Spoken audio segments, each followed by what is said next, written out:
കൂടുതൽ വാർത്തകളും വീഡിയോകളും കാണാൻ ഈ ചാനൽ സബ്സ്ക്രൈബ് ചെയ്യുക. കൂടെ ബെൽ ബട്ടൺ അമർത്തുക. Please subscribe our channel. നമസ്കാരം.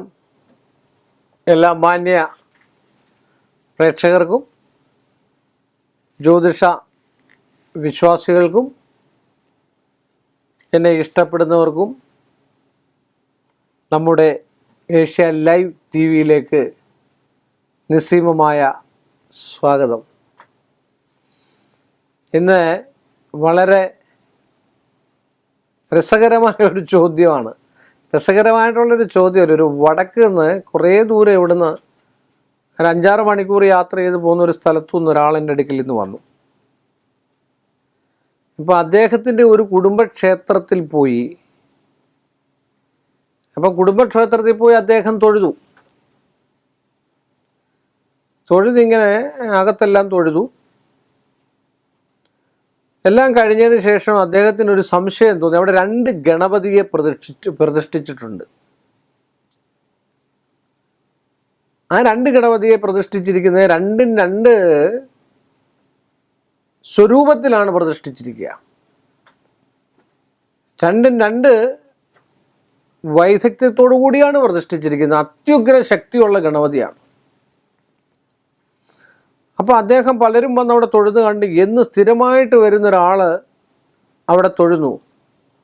അദ്ദേഹത്തെ ആ കോമ്പൗണ്ടിൽ വെച്ചിട്ട് ആ ക്ഷേത്രാങ്കണത്തിൽ വെച്ച് വിളിച്ചു മാറ്റി നിർത്തിയിട്ട്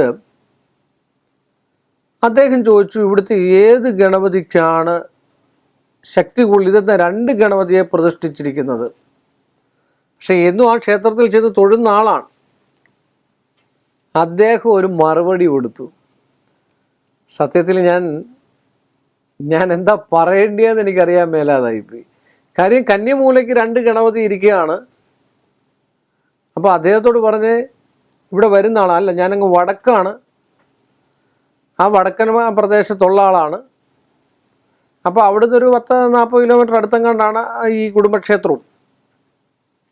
അപ്പോൾ ഒത്തിരി കാലം കൂടെ എവിടെയോ പ്രശ്നം വെച്ച് നോക്കിയതിന് ശേഷമാണ് അവിടെ പോയത്. അവിടെ ആണെന്ന് അറിഞ്ഞുകൊണ്ട് അവിടെ പോയതാണ്. അത് കഴിഞ്ഞതിന് ശേഷമാണ് എൻ്റെ അടുക്കൽ വന്നത്.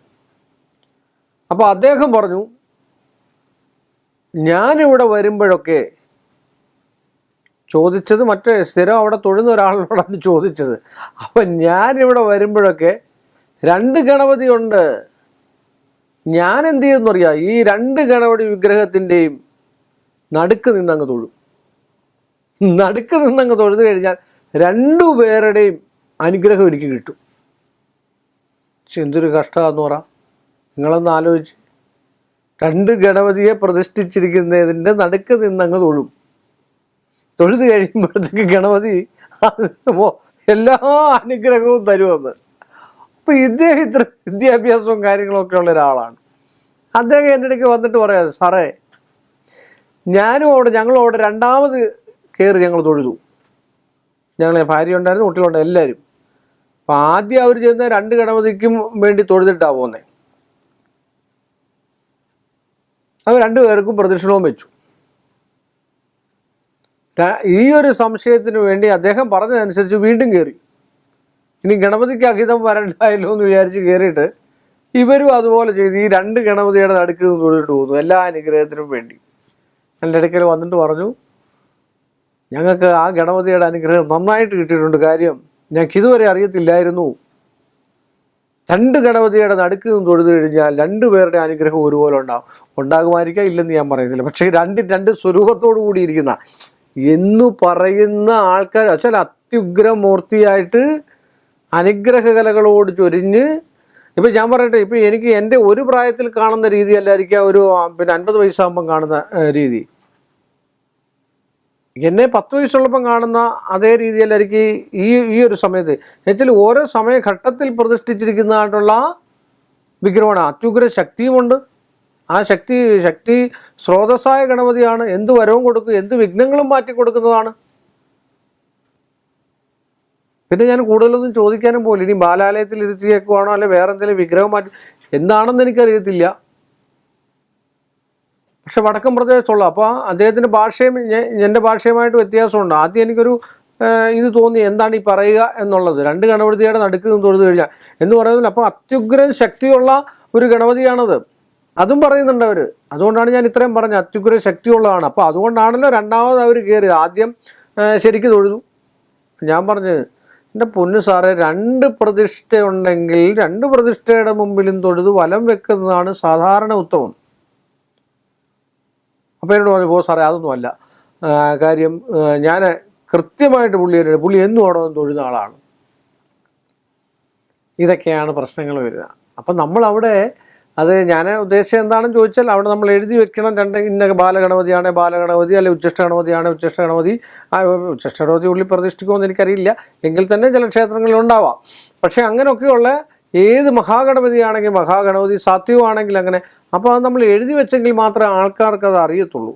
ഇനി എഴുതി വെച്ചാൽ പോലും അറിയത്തില്ല.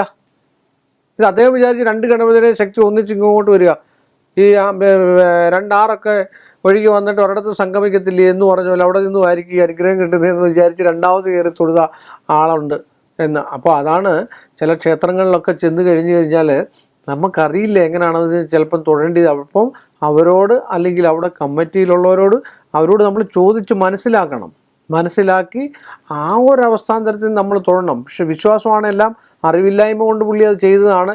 എങ്കിൽ തന്നെ ആ ഗണപതിയുടെ അനുഗ്രഹം ഉണ്ടായിരിക്കുമെന്ന് ഞാൻ പ്രാർത്ഥിച്ചുകൊണ്ടും, ഞാൻ ഈ ഒരു കാര്യം പറഞ്ഞതെന്താ വെച്ചാൽ, നമ്മൾ എല്ലാ ക്ഷേത്രങ്ങളിലും ചെല്ലുമ്പോൾ അവിടുത്തെ ആചാര്യ മര്യാദകൾ അറിഞ്ഞു വേണം നമ്മൾ ആ ഭഗവാനെ തൊഴുവാനും ഭഗവാന് വഴിപാടുകൾ കഴിക്കാൻ. എന്തൊക്കെ വഴിപാടാണ് ഭഗവാൻ ഇഷ്ടമെന്ന് ചോദിച്ചതിന് ശേഷം വേണം നമ്മൾ അതൊക്കെ ചെയ്യാനും എന്ന് പറഞ്ഞുകൊണ്ട് ഈ ഒരു ചെറിയ എപ്പിസോഡ് ഞാനിവിടെ അവസാനിപ്പിക്കുകയാണ്.